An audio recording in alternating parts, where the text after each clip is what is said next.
most, if not all, Indian companies, and to call ourselves engaged with employees cannot be achieved without an absolute sharp focus on safety. And this is one area which really needs to change in India. So that's missing currently. It's missing both from the presentation and India. Vijay? I think what actually Chetan and Vinod, also Bobby mentioned. One of the aspects, you mentioned that in your presentation, is being humane. I think, and in my experience, having lived in some of the countries. You guys are not living up to that humaneness at all. I mean, you are clearing my research of 6 weeks into, right? But you should realize that we are, even if we are inhuman, you think, but we are trying to do it in a human manner. Humane manner. And that's what I am trying to tell you. That having lived in some of the countries outside and having worked with the HR departments there, I realized that the people there generally, and it is also to do with the cultural aspect or the societies that are there, they're very clinical. Whereas in India, we try to bring a human face to everything. In our organization, for example, we are trying to implement what is called as MOST, Maynard Operation Sequence. This is the productivity on the shop floor. Who is driving it? It's supposed to be driven by the operations head. But it's being driven by HR because it's a mindset issue. It's a cultural issue. Whereas if you look at this kind of thing to be done in countries in Europe or US, etc., it will be driven purely by the manufacturing people, operations people. Because unless and until here you take people on board, they buy that aspect mentally. In their hearts, they believe that this is to be done, then only they will do it. There, you just issue a faceless memo or an email and it will be done. So I think there is a difference in the way people treat people in those societies vis-a-vis in India. I think that aspect is very vividly different in my understanding between the Western societies or some of the countries that I have seen vis-a-vis India. And that makes a lot of difference towards how the results are achieved and when those results are achieved, whether in India or outside India. Right. Great, thank you. We have about an hour to go, and now we will only talk about the things that you agreed with in the presentation. Okay, so one of the things that I started off with in the middle, I talked about the business challenges.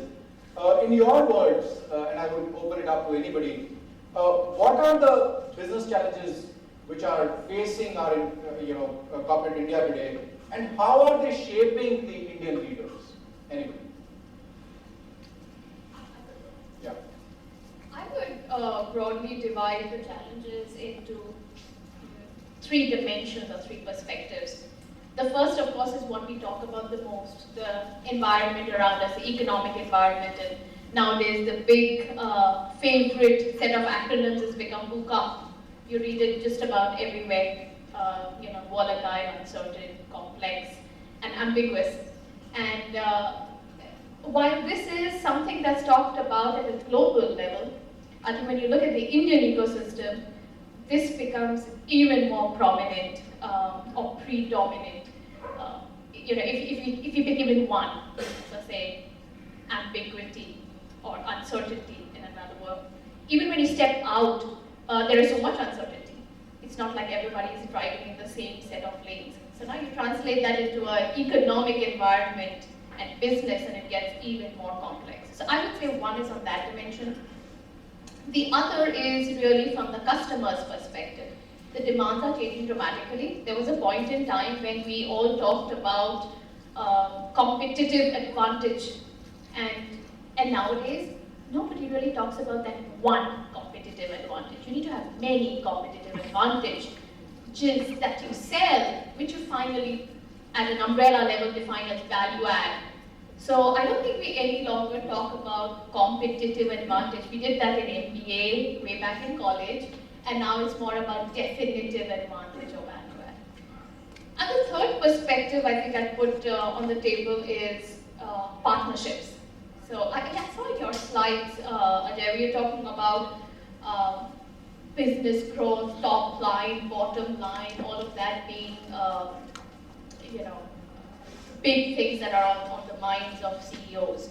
I was intrigued not to find partnerships there because I think that's something that I see happening a ton of. And I mean both at the start of the value chain, suppliers, at the end of it, which is dealers, distributors, going all the way down to the customers. So I think partnerships and being able to cater to so many different, each one being uniquely different requirements is another big challenge that I see being faced by businesses. So I would basically put on the table these three perspectives in terms of a changing landscape for us.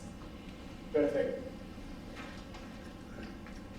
And if you look at it from the point of view of any organization today, one of the most important challenges the business community is facing is improving the employee value add. More from the point of view of the organization's basic value added per employee. And when you look at it, it's better said than done. That more painfully, most of the organizations are now realizing that it's the employee which indeed is the most important asset.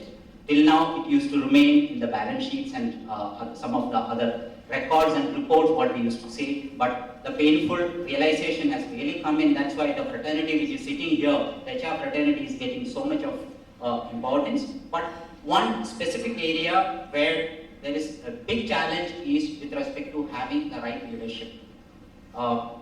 People with right leadership is having an acute shortage in that scenario.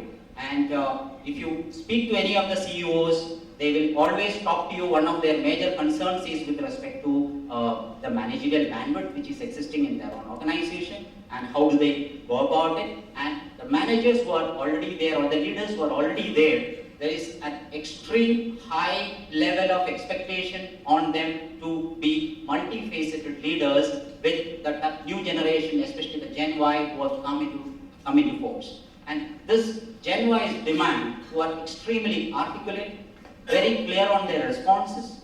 They are extremely clear with respect to the time the leaders need, the face time, I repeat, the face time the leaders need to spend with them, and relatively a lower level of loyalty, which needs a conscious effort to bring in, and the last part, which is the most critical one, the level of engagement. And whenever you discuss about an engagement, even though you hear many of definitions on engagement, basically it has to just answer three simple questions.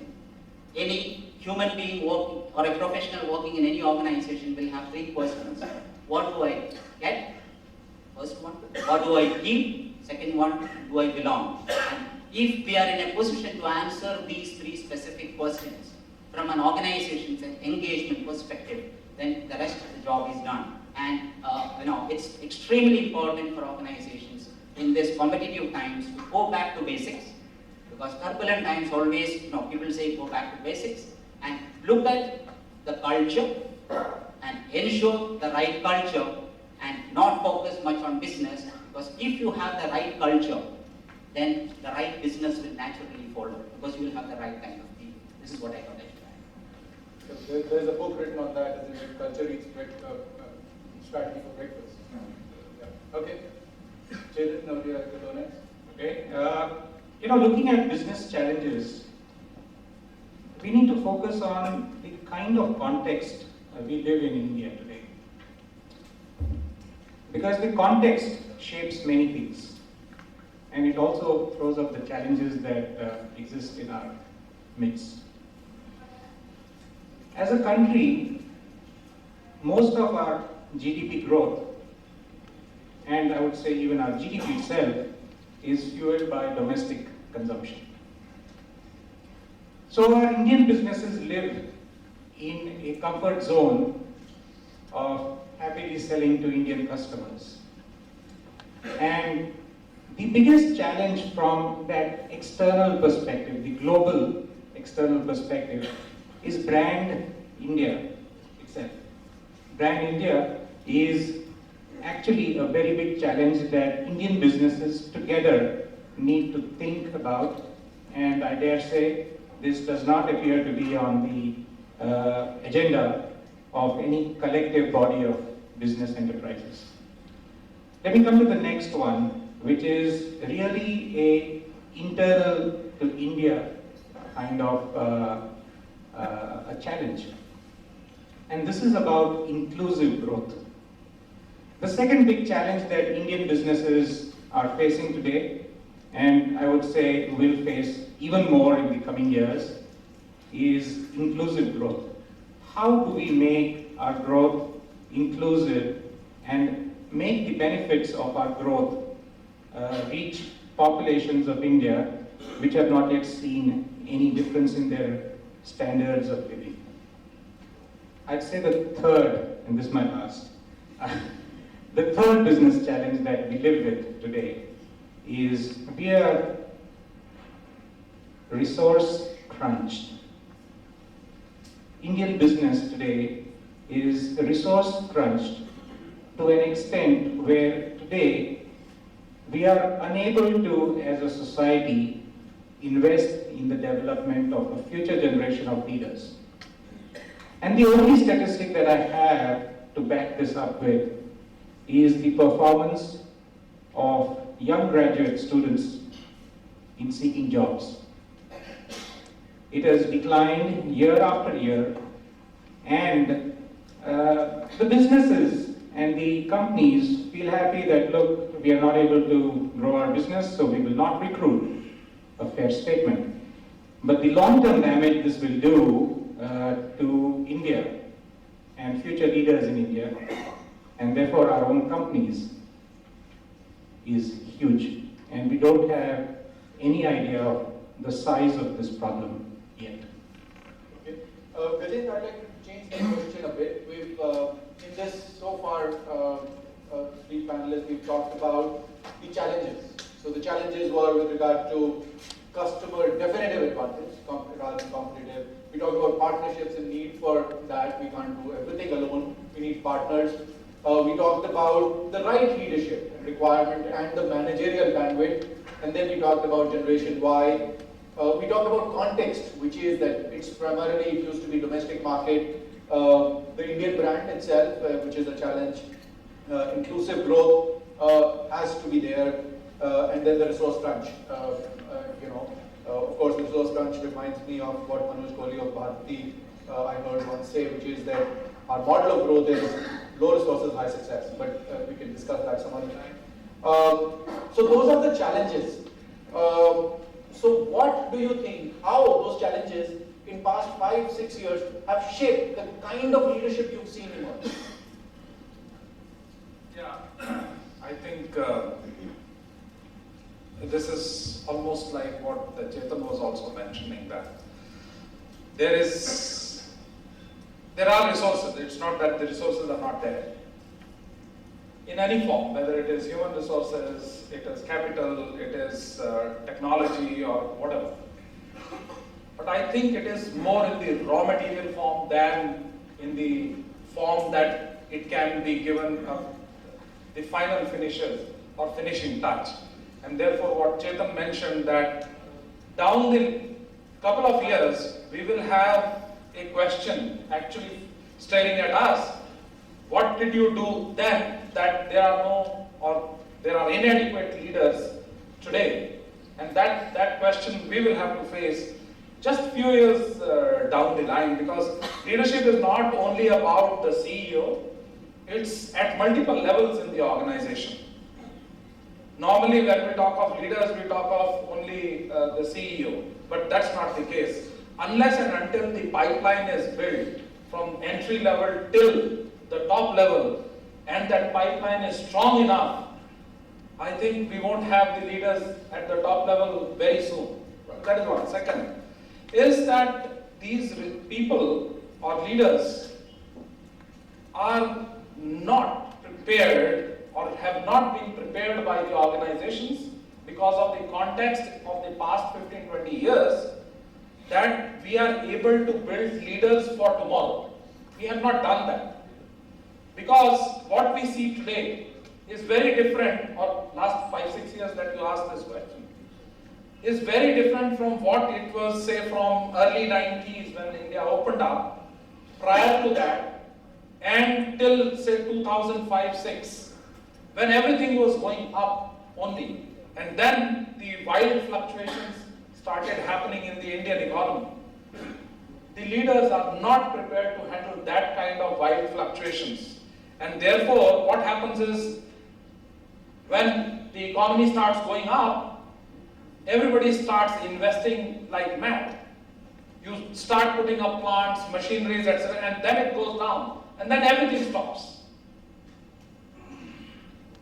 We do not take the long-term view, and for building leadership and a strong leadership pipeline over a period of time, it can never be short-term. It has always to be medium and long-term. We started in our company, for example, an integrated program where the CEOs, the function heads in the JVs, business units that we have, the plant heads go through a certain kind of program. Initially, everybody said, why are we doing that? Including the senior leadership team was not very convinced that why should we invest, and this is happening in the last couple of months when the economy is really going down, especially the industry that I come from, automotive, is severely hit. Almost all the companies are either flat or they are negative 5, 10, 20% kind of numbers that they have over the previous year. And then everybody starts thinking of conserving the resources. Yeah? All of a sudden, what was a virtue becomes a big issue. Yeah? And everybody says cash is the king, so please put everything into the bank. You collect money, put it in the bank. Don't invest anything. But I think that's not the kind of mindset which will be helped, because these wild fluctuations are not going to go away. They are going to be there more and more. Right. The CEOs today, or the management teams, or the CXOs who are part of the management team, face a very different situation as compared to what it was 5 to 7 years ago. And I remember when we used to run our career and succession planning exercise 5 years ago or 6 years ago as compared to what it is today. What is looked for in the talent for building leadership of the future, very different. So all the competency models that we all are expert at building have become almost redundant. I have a question related to that. And in fact, I'm going to come to you, Chetan, about that. The picture you painted, which is of extreme amount of upheaval in the way the economy is, in the way the company is, and the fortunes go up and down. And so there is a lot of uncertainty with regard to economy, company performance, and all of that.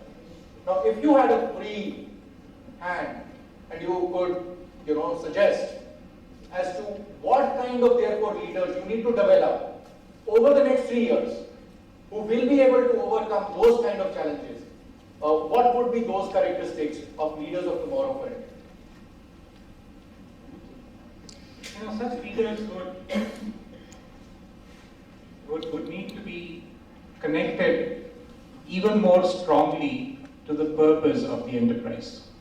Firstly, such leaders would need to be strongly focused on why their enterprise has come into being or exists. And this reconnect to the purpose is going to be an even more important attribute as we wade through turbulent waters. So that's the first attribute that I'd like to talk about. The second one follows naturally from there, which is for these leaders to be able to take a long-term view. But I caveat that long-term view with one very important characteristic that leaders will need to exhibit more and more, and that is agility.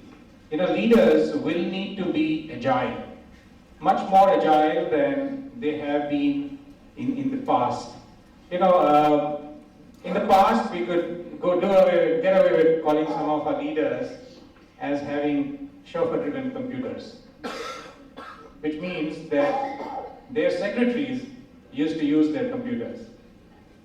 Okay? So they used to have chauffeur-driven computers.